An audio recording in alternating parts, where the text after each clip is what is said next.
Praise God! Purihin ang ating Diyos, purihin ang ating Panginoon.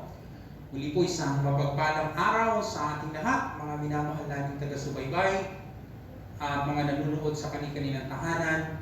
Muli, nandito po ang inyong mga lingkod upang minsan pa magamit ng ating Panginoon sa isang makabuluhang topic o makabuluhang talakayan patungkol sa mga salita ng Diyos.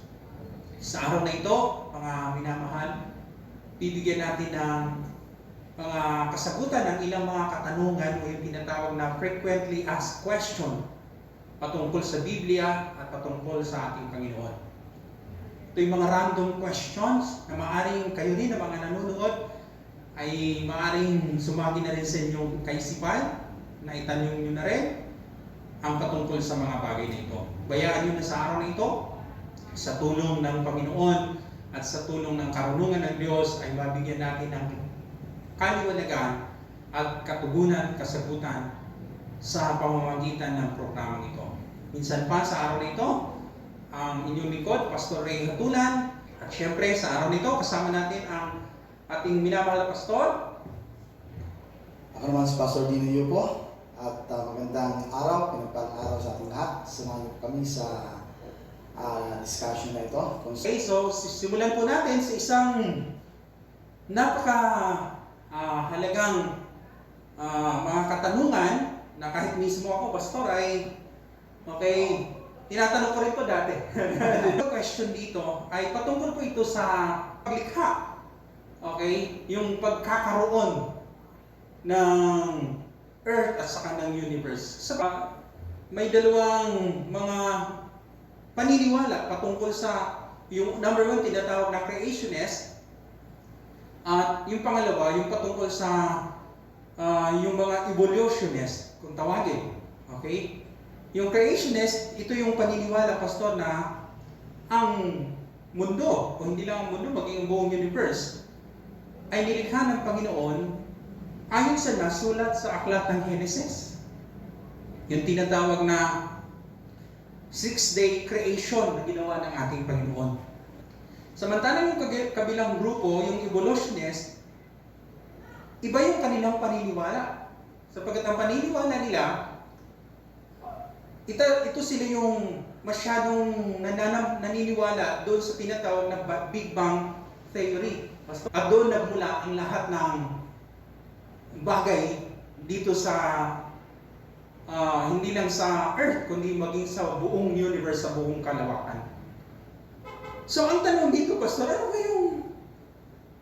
ba yung dapat at katanggap-tanggap na paniniwala patungkol sa creationist at saka sa evolutionist na ito?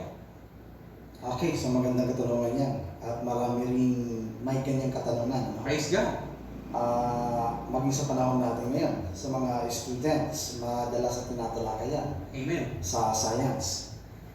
But anyway, yung tanong mo dyan, ano ba yung katanggap-tanggap? Yes. Yung creationist or evolutionist? Mm-hmm. Of course, as Christians, ang tinatanggap natin is creationist. Praise God! We believe in theist.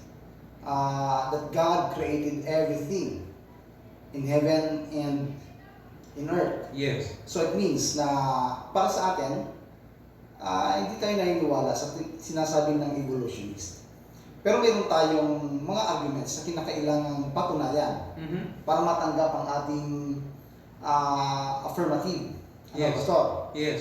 Of course, maraming mga argument na dumaan yan sa napakalawak na pag-aaral, hindi lang sa Bible. In fact, sa theology, mayroong tinatawag na natural theology.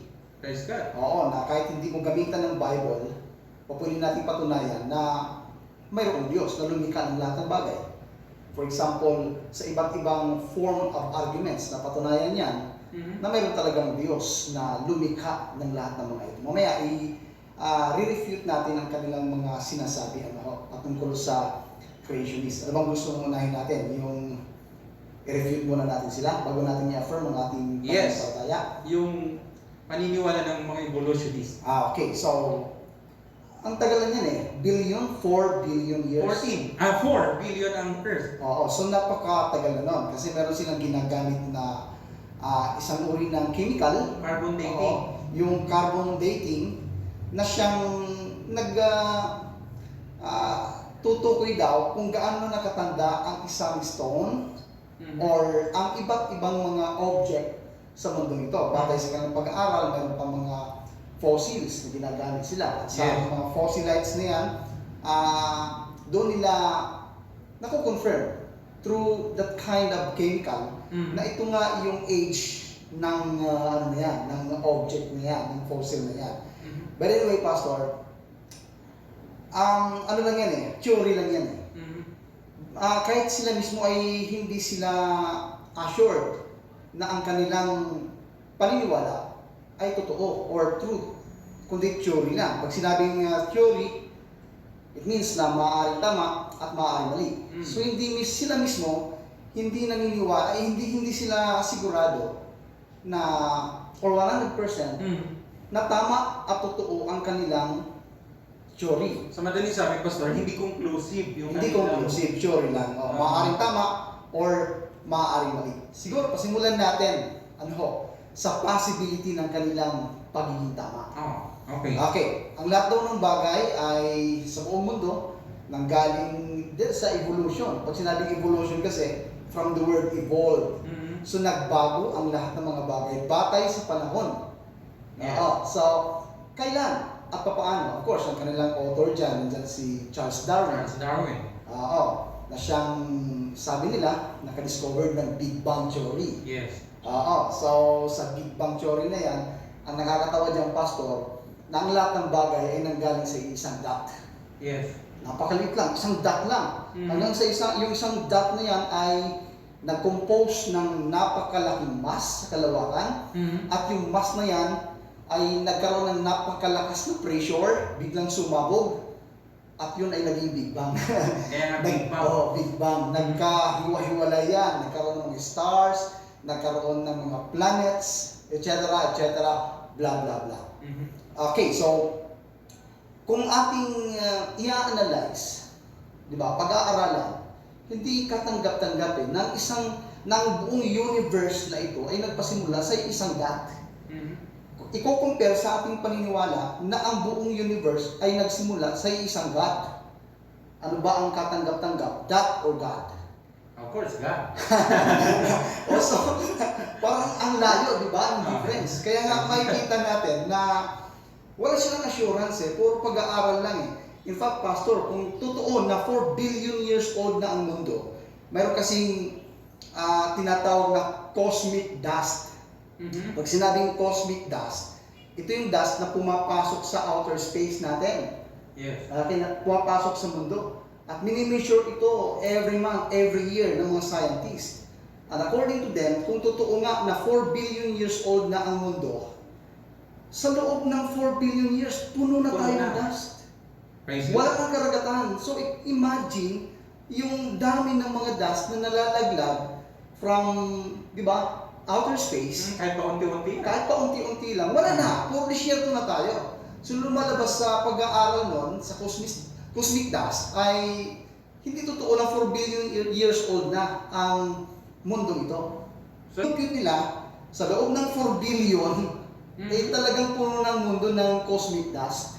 Kung talagang tatanggapin natin ang kanilang sinasabi patungkol sa evolutionist. yun. Okay. So mga possibility lang yan, na kapag ka naging tama ang ating pag-aaral, pag-analyze, maging sa kanilang, di ba, maging sa kanilang studies, so makikita natin na hindi katanggap-tanggap ang kanilang mga discoveries. For example, kung tama ang Big Bang, ng lahat ng bagay ay aksidente lamang, bakit naman perfect tayo, perfect ang ating position sa sun, at ang ating orbit, at ang ating gravity, perfect na perfect ang mundo. At teleological arguments, ibig sabihin ng teleological arguments, ang mundo na perfect, nangangailangan ito ng designer. Yes. Hindi aksidente na nag-exist ang mundo, mayroong designer. Parang madalas gamitin dito, Pastor, yung relo, di ba, yung watch. Yes. Perfect yung kaniyang pagkalikha. Pati yung ikot niya, di ba, perfect din. Hindi mo po pwedeng sabihin na ang watch na ito ay aksidente lamang. Na lumitaw. Nangailangan ito ng maker at designer. The same with this earth. Praise God. Oo. So, perfect ang lahat ng creation ng Panginoon. It means na kung mayroong perfect na creation, mayroong perfect na creator, di ba? Na siyang pinagmulan ng lahat ng bagay. Isang argumento pa lamang yung pastor, ano? Kasi kung ating i-examine yung telos na kung tawagin, or teleological arguments, maging ating gravity, di ba? Maging ating position sa araw. Kung nagkamali lang ng distance tayo sa araw, di ba? Kung lumapit lang tayo ng kunti sa araw, walang mabubuhay, lahat masusunog. Kung lumayo lang tayo ng kunti sa araw, mag-yelo tayo, walang mabubuhay. Praise God. So, it means na napaka-perfect ng ating position, ng ating kalalagayan sa mundo, na mayroong Diyos na perfect. Nangangailangan ng perfect na designer at maker sa perfect na creation. Praise the Lord. So, natural theology pa lang yung pastor. Natural theology pa lang yung pastor. Alam nyo kasi, kung ba't natin tinatalakay ito? Kasi, mostly, itong mga naniniwala sa evolutionist, pastor, ito yung hindi naniniwala sa Diyos. Oo. Kadalasan hindi sila naniniwala sa Panginoon. Ang nakakatawa rito sa kanilang pag-aaral sa evolution, na-discover nila na bakit daw talagang yung lahat ng mga bagay na nasa mundo mayroong similarity at familiarities. It means na nagpasimula lang tayo sa isang bagay. Diba? At ang nakakatawa doon, di ba, ano ang pinagmulan ng lahat ng bagay, ng lahat ng mga creatures sa mundo ito, di ba? Maging ng tao. Galing daw sa unggoy. Of course, bago galing sa unggoy, galing sa mga maliit na chemical, kagaya ng atom, di ba? Molecules, particles, hanggang sa nag-evolve yan at naging parang bacteria na, yung amoeba. Yung amoeba ay nag-evolve, naging kitikiti. Yung kitikiti nag-evolve, basta naging isda, hanggang yung isda nag-evolve, naging gumagapang na sa dalampasigan kagaya ng pawikan, hanggang sa nag-evolve, naging hayop, yung hayop nag-evolve, naging unggoy, yung unggoy nag-evolve, naging tao. Ang tanong niya, papay, kaya yung makalimutan sa atin. Oo, meron yung anak na nagtatanong sa tatay. Ang sabi ng anak, tatay, saan ba nang galing ang tao? Sabi ng tatay, anak sa unggoy. Siyempre, na-confuse yung bata. Lumapit sa nanay. Sabi niya kay nanay, Nay, saan ba nang galing ang tao? Sabi ng nanay, sa Diyos anak. Bakit sabi ni tatay, sa unggoy daw? Sabi ng nanay, anak, ang lahi ng tatay mo galing sa unggoy. Pero yung lahi namin, galing sa Diyos. Okay. Mga ilang arguments lamang yung pastor na imposible na mangyari yung tinatawag na evolutionist. Kung aksidente lamang lahat ng bagay, bakit perfect ang tao? Yung familiarity of creatures sa mundong ito, ang kasagutan natin dyan, kasi ang kanilang sinasabi ay bakit halos may similarities ang lahat ng mga bagay sa mundo, maging ang mga nabubuhay sa mundo. Of course, ang ating kasagutan dyan, isa lang ang designer, di ba? So, kung isa lang ang designer ng lahat ng bagay, it means na mayroon talagang similarity maging ang tao sa unggoy. Pero hindi na nangangulugan na similar tayo sa unggoy ay evolution na tayo. Isa kasi yung designer natin. Pero kung ating pag-aaralan, mahirap tanggapin yan. At maraming argumento, kahit yung tinatawag na anthropological arguments, Yes. tapos yung cosmological arguments, so lalawak yung pag-aaral natin dyan. Pero yung anthropological arguments, pag pinag-aralan mo yung tao as perfect creature sa mundong ito, imposible na walang Diyos na nag-design sa Kanya. Imposible na walang Diyos na nag-create sa tao. Praise God. Kasi ayon nga sa mga pag-aaral ng medisina, nakakamangha talaga yung sistema ng tao, yung paano yung gumagalaw yung kanyang mga system, Tama yan, na oo. nakakamangha ayon sa mga pag-aaral. Pati yung ating, di ba, ang tao lang ang perfect talaga na living creature sa mundo ito. Meron tayong intellect, meron Yes. tayong visions, Yes, di ba? Na kaya natin makadiscover or yung divine wisdom, yes. kaya natin makarating sa ibang, di ba, sa ibang lugar, makapag-discover ng iba't ibang mga bagay sa mundong ito. So, ganun ka-dunong ang tao, ganun katalino ang tao, at perfect na being sa mundong ito na nangangailangan ng isang designer. Sabagay, sabi nga ng Bible, biblical, we are God's workmanship. Tama yan, Diba? oo. Ang salitang workmanship. Sa ibang translation, we are God's masterpiece. Yes, talagang masterpiece talaga. Oo. So may engineer talaga, mayroon talagang designer na lumikha sa tao. So malawak na talakayan talaga yan, Pastor. Okay. Oo, malawak So, yan, Pastor. ang ating, pagdating sa biblical naman na view, Pastor, ano bang sinasabi ng salita ng Diyos patungkol sa creation? Well, pati sa creationist pastor, mayroong iba't ibang mga paniniwala. Okay? Paniniwala dito sa creationist. Meron naniniwala na matanda na ang daigdig. Yes. At ang Genesis chapter 1 verse 1 at saka Genesis chapter 1 verse 2 ay merong malaking gap. Ay yung tinatawag nilang gap theory, Pastor. Yung gap theory na kung tawagin po nila na may malaking gap na nangyari between verse 1 Ng at saka Genesis. verse 2 ng Genesis. Praise God. Kasi ang sinasabi nga naman ng verse 1, di ba? In the beginning, God created the heaven and the earth was, ang sabi niya, basahin niya natin. Basahin ko. Sabi Sige. dito, Genesis chapter 1 verse 1, in the beginning, God created the heavens and the earth. Yun. Okay. Tuloy mo sa verse 2. The earth was without form and void, and the darkness was over the face of the deep, and the Spirit of God was hovering around over the face of the waters. Okay, so may malaking gap doon.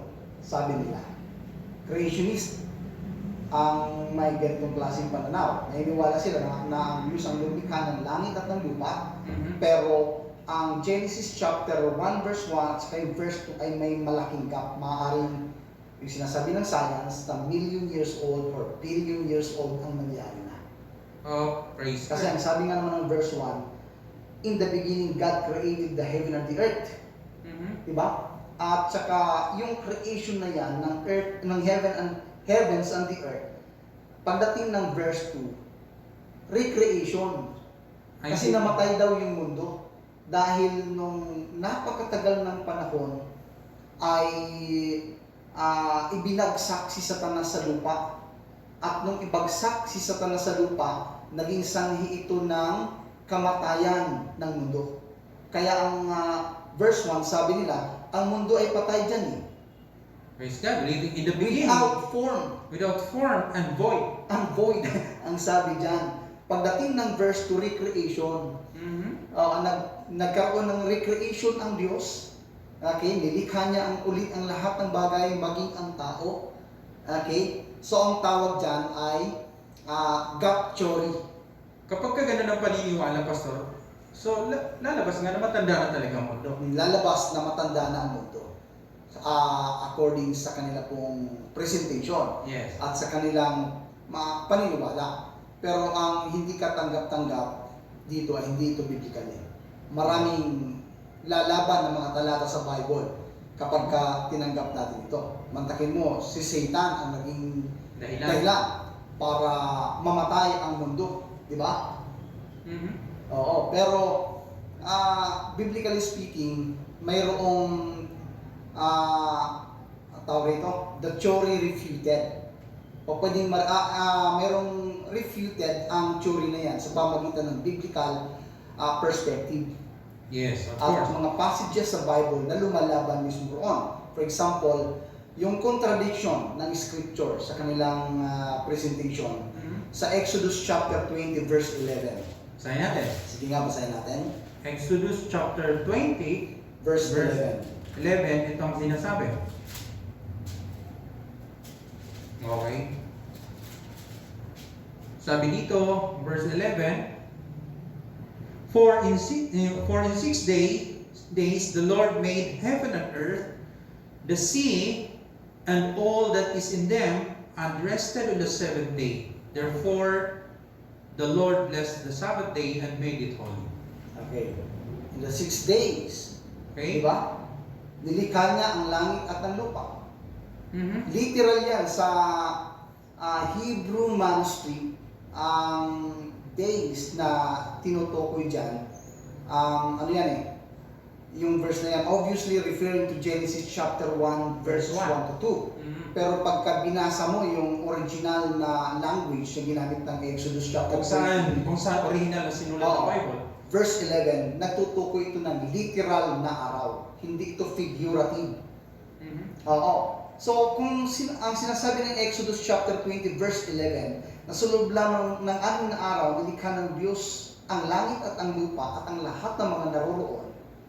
At ang pinopoint out niya ay ang Genesis chapter 1, verses 1 and 2. So, literal yan na 6 days ang creation. Mhm.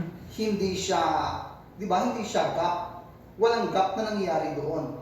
Kundi, pasimulan ng creation, day 1, day 2, day 3, that's literal. So, sa madaling sabi, yung verse 11 ng Exodus chapter 20, nire-refute niya yung kanilang paniniwala na creationist na mayroon tinatawag na gap theory.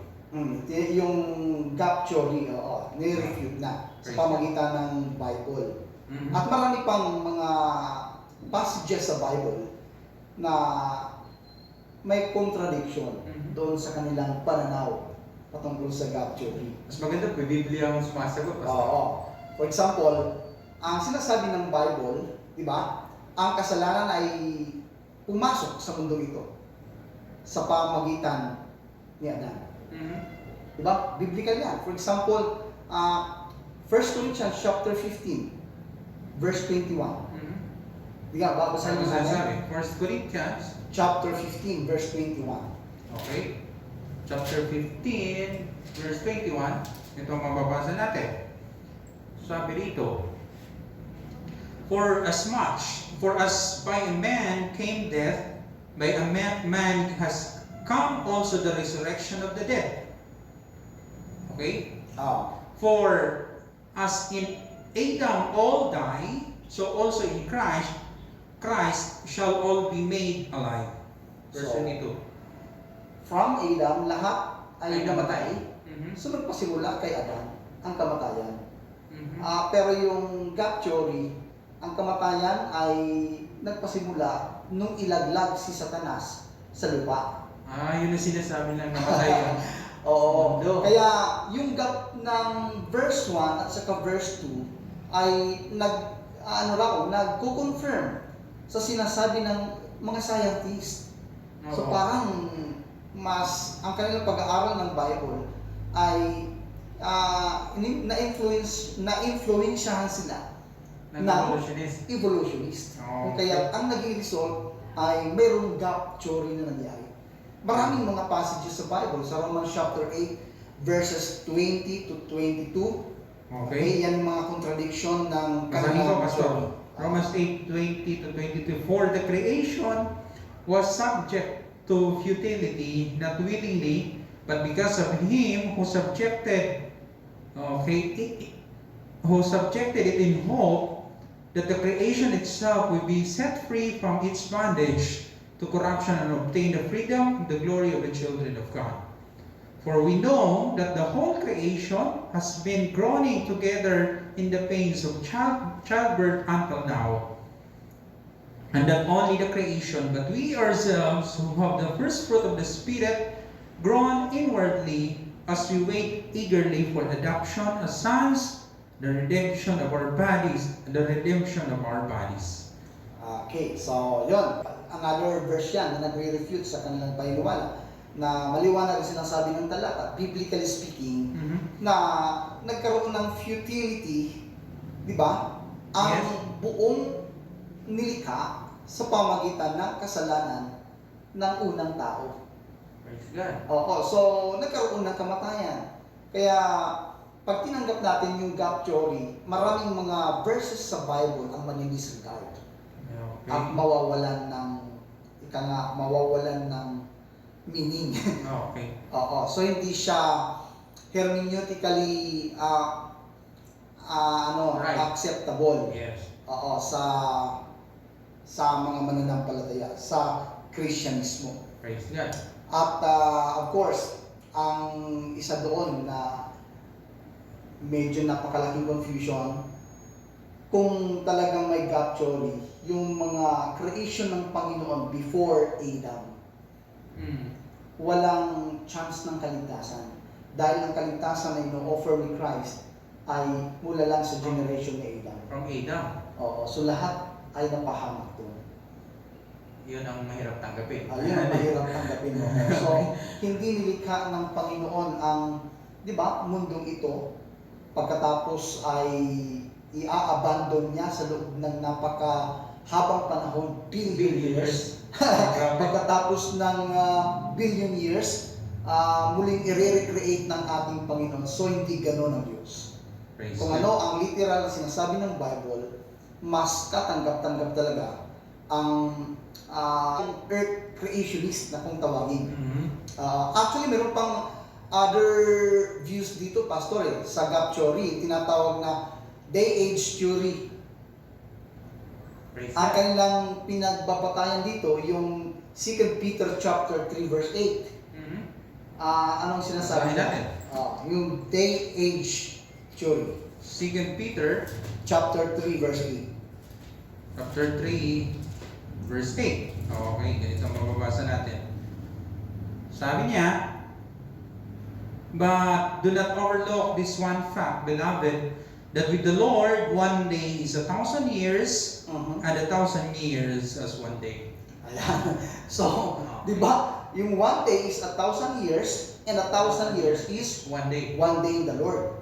Kaya ang sabi raw nila sa kanilang theory na ito ay, okay, ang creation talaga ay hindi literal. In Genesis chapter 1 at chapter 2 ay hindi literal Na na isang day, araw. na isang araw. Kundi Isang- yung isang araw ay 1,000 taon sa atin. So kung kukwentahin natin, 6,000 years. Oo. So, yun yung kanilang pinagbabatayan. Pero actually maraming hindi tumatanggap ng Hindi. Bible scholars dito. At saka hindi tatanggapin ng science kasi ang kanila billion years na eh. Million years old now. At maging ang Exodus chapter 20 verses 9 to 11, Okay? obviously, ang scripture ay nagtutukoy na literal na days ang tinutukoy dyan. Sige, basahin mo. 9 to 11, 6 days you shall labor and do all work, but the seventh day is Sabbath to the Lord your God. On it you shall not do any work, you on your son or your daughter, your male servant or your female servant, or your livestock, or your sojourners, who is within your gates. For in the 6 days the Lord made heaven and earth, the sea, and all that in them, and rested on the seventh day. Okay, so maliwanag. Sa Hebrew word, yung salitang day came from the word yamin. Oo. So ang yamin ay almost 700 times na binanggit sa Old Testament.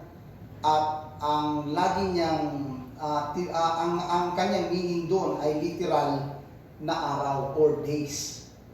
Praise God. Unlike yung salitang yom, kapag ka yom ang ginamit, sometimes nagre-refer ito sa indefinite time. Pero ang ginamit dyan sa mga talatang binasa natin at sa loob ng 700 times na binanggit sa Old Testament patungkol sa days ay galing sa salitang yamin na meaning literal na araw. Praise God. So hindi ito figurative. Oo, na 1,000 years. Okay ko. Ang ibig nilang sabihin, Pastor, yung first creation, lilipas mo na yung 1,000 years, saka na naman may creation si Lord. Matagal pa. Pagiging conflict sa mga talata sa Bible kapag tinanggap natin yan. Praise the Lord. Okay. So napakalawak ng talakayan. So madali sabi, Pastor, yung stand natin, ano yung ating katanggap-tanggap dyan na Well, Genesis chapter 1 verse 31, God pronounced His work to be very good. Diba? Yes. Nasabi ng Panginoon doon, very good, lahat ng kanyang Na creation. Lahat ng kanyang creation. So, ang pronounce ng Panginoon ay very good. Mhm. So, certainly, hindi ito nagre-refer ng million years of struggle. Diba? Mhm. Nung sabihin ng Panginoon, hindi nag-struggle ang Panginoon ng kanyang paglikha sa loob ng million years, and after million years or billion years, Mhm. sinabi ng Panginoon, very good. Hindi ang katulad natin, Pastor. Oo. Kung halimbawa, may ginagawa tayo, sa isang araw, hindi natin magawa. Sa sunod na araw, maraming araw, saka natin sasabihin, paglipas ng maraming taon, okay yung ginawa ko. Iba pala yun. Iba yun. Ang tamang perspective doon or understanding kapag binasa natin ang verse 31, na pagkatapos ng araw na yon ng kanyang paglikha, doon sinabi ng Panginoon yung salitang very good. Mhm. Praise God. For example, another, in Genesis chapter 5 verse 5, sabi diyan, sa Adam ay nabuhay sa loob ng 930 years. Yes. 930 years. So, kung, di ba, 1,000 years, kung tatanggapin natin yung day age theory, Mhm. or na ang Genesis chapter 5 verse 5, yung age ni Adam, kailan ba nilikha si Adam? Na araw. So each day is an age. For example, then Adam lived through the 6th day, Mhm. and the 7th day would not have been 1,000 or million of years. Diba? The 6th day. Kung tatanggapin natin na 1,000, sabihin na natin yung day age theory, yung tatanggapin natin, Sa isang araw, 1,000. isang araw ay 1,000. So lumipas ang isang araw, naging 7th day, Mhm. equivalent na yan sa 1,000. Oo. So, ang edad ni Adam, hindi magkaging ganun. Hindi magtutugma yung age ni Adam. Kasi uminad pa siya ng 930 years eh. Mhm. So, ang haba na pala. Ang haba na. So hindi siya biblical at hindi siya katanggap-tanggap. Mhm. So ang pinaka-perfect talaga na position dyan, ay literal, na 6 days ang pagkalikha ng Panginoon ng langit at ng lupa. Lalabas ng edad ni Adam ay 960,000. Oo. 930,000. Hindi 930 years. Ang tanong dyan ay, paano naman yung mga pinag-aaralan ng mga scientists ngayon, ng mga fossils, na nagko-confirm may mga living creatures noon talaga na hindi na nag-exist ngayon. Mhm. Di ba? Kagaya ng mga dinosaurs. Dinosaurs. Mhm. Okay. At marami pang iba na na-discover nila. Mhm. According sa kanilang pag-aaral, di ba, ang tagal ng panahon, ang katandanan ng mga bagay na ito, at nagpapatunay daw doon sa kanilang paniniwala or sa kanilang theory. Yun yung mga nakikita nilang mga remains. Oo. Yung mga fossils. Fossils. Na sinasabi nilang mahahaba ng panahon, mga matatanda na mga yun. Ano nga ba yung magiging Well, review? wala namang walang 100% na assured talaga sila sa kanilang pag-aaral na yung computation ng years, Mhm. di ba? Based lamang yun sa kanilang theory. Yeah. Hindi mo naman, actually, ang isa sa hindi mapatunayan ng mga evolutionist, pastor, Mhm. ay kung talagang wala bang Diyos. Pag nagkaroon ng argumento na talagang wala bang Diyos, hindi nila ito kayang i-refute, hindi nila ito kayang patunayan. Mhm. Di ba? Samantala tayo na naniniwala sa creationist, kaya nating patunayan na hindi totoo ang kanilang theory. Mhm. Ang ating paniniwala, naniniwala tayo sa Diyos, hindi nila kayang patunayan, kahit anong pag-aaral, presentation, hindi nila kayang patunayan na walang Diyos. Mhm. Kaya tamang sinasabi ng Bible sa Psalm chapter 14 verse 1. Mhm. Basahin mo nga. Basahin natin. 14 verse 1. Ganito ang sinasabi. Okay? The fool says in his heart, there is no God. They are corrupt. They are abominable. They do abominable deeds. There is none who does good. The fool Yes. says in his heart, There is no God. there is no God. So sino daw ang nagsasabing walang Diyos? Yung hangal. Yung mga mangmang, yung mga hangal, yung mga walang alam. Yes. Di ba? Actually, kapag ka naging educated ka at lalong lumawak ang kaalaman mo, lalong mong napapatunayan sa iyong pag-aaral, sa iyong kaisipan, na mayroon talagang Diyos na lumikha. Totoo yan, Pastor, At kasi lumikha. sa panahon daw ngayon, maging yung may mga grupo ng mga scientists na believers na may Diyos talaga. Oo, Pinapatunayan nila na talagang totoong may Diyos. totoo yan. Mayroong 500 scientists, isang group sila na nagpapatunay na mayroon talagang creator sa lahat ng creation.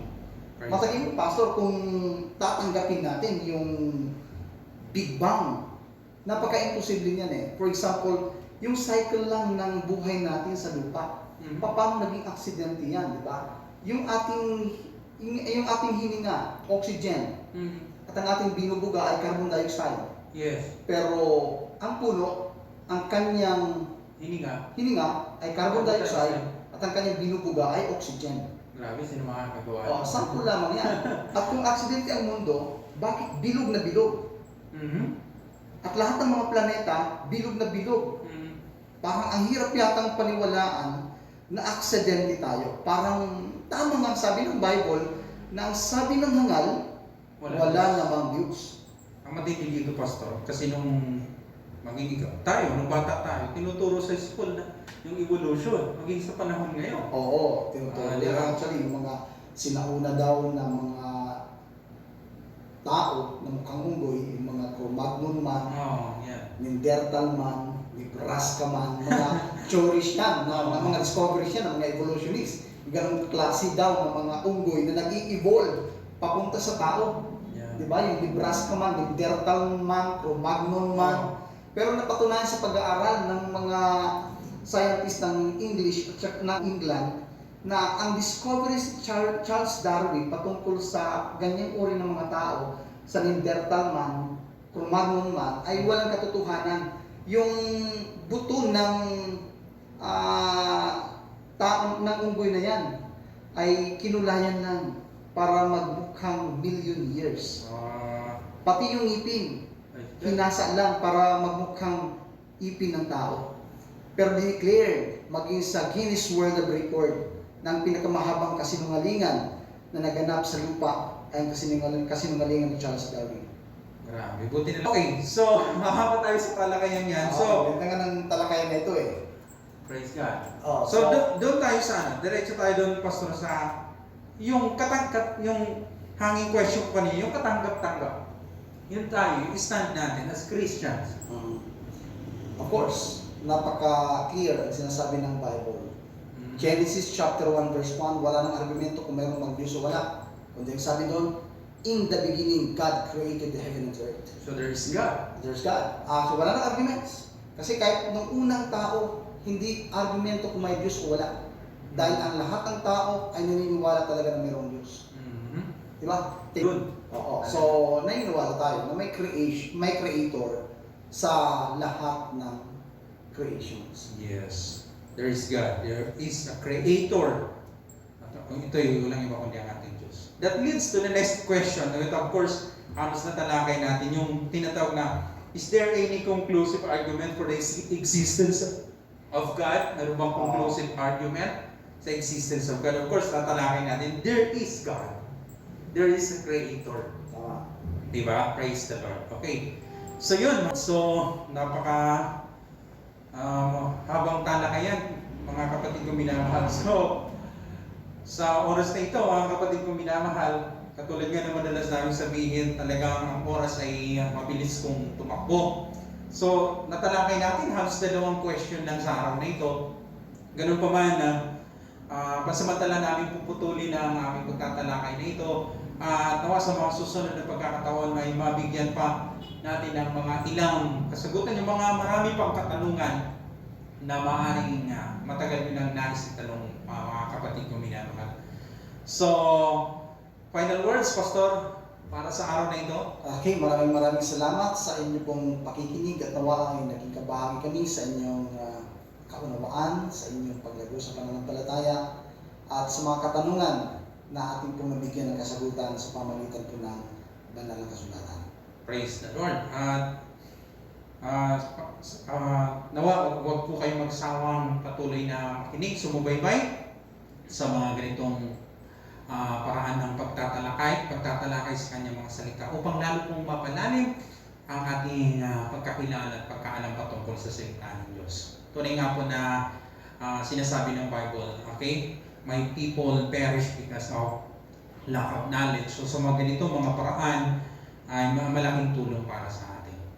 Kaya mga kapatid ko, minsan pa ang iyong lingkod, Pastor Ray Hatulan, kasama natin ang ating pastor. Okay, ako naman po si Pastor Dino Yupo. Maraming salamat po sa ating pong Panginoon. Hanggang sa susunod